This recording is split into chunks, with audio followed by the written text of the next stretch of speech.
তখনও আমি একটা বাবা হিসেবে আমারও নিজেকেও খারাপ লাগছে, বা এলাকার সন্তান হিসেবে যে কাজটা রানা ঘটাইছে এটা একটা ন্যাক্কারজনক।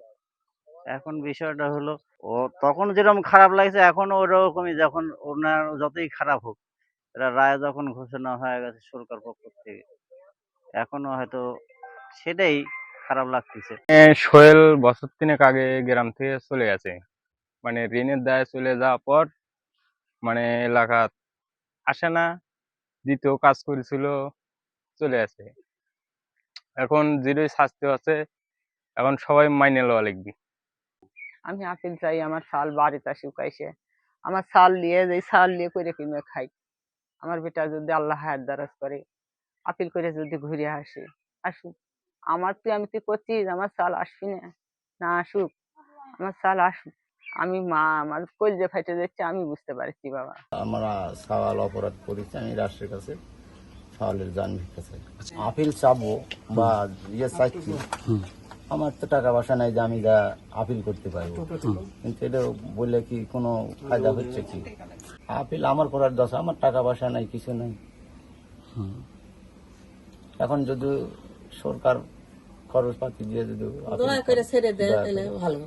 আমার কাছে মাপ সাপ চাইল।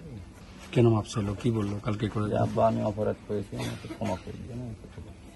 রমেশা হত্যার, ধর্ষণের পর হত্যার যে অভিযোগটি হয়েছিল সেটা নাটোরের সিংড়ায় সোহেল রানা নামক একটি হচ্ছে যে মানুষ দ্বারা ঘটেছিল, যা সত্য প্রমাণিত হয়। আদালত তাকে তার পরিবার সহ দুজনকেই, স্বামী স্ত্রী দুজনকেই ফাঁসির রায় দিয়েছে। আমরা চাই এই দ্রুত রায়টি যেন কার্যকর হয়, এবং পাশাপাশি আমরা সচেতন নাগরিক হিসেবে চাই, সারা দেশে প্রতিনিয়ত এই ধরনের ধর্ষণের ঘটনা ঘটছে, ছোট থেকে বড়।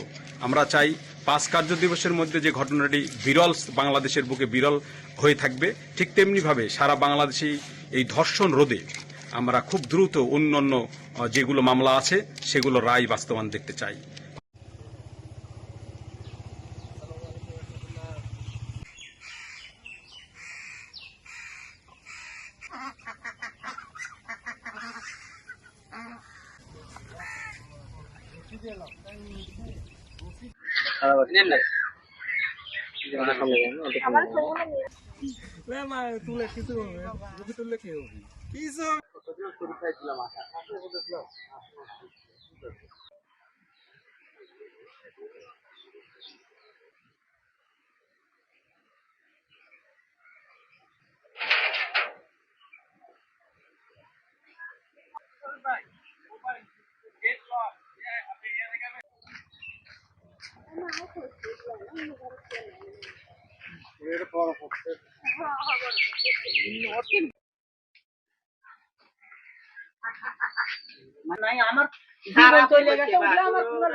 আপনার ছেলেটা নির্দোষ হয়ে প্রমাণ এটা চাচ্ছিলেন না আপনারা, এখন কি আপিল টাপিল করবেন আপনারা?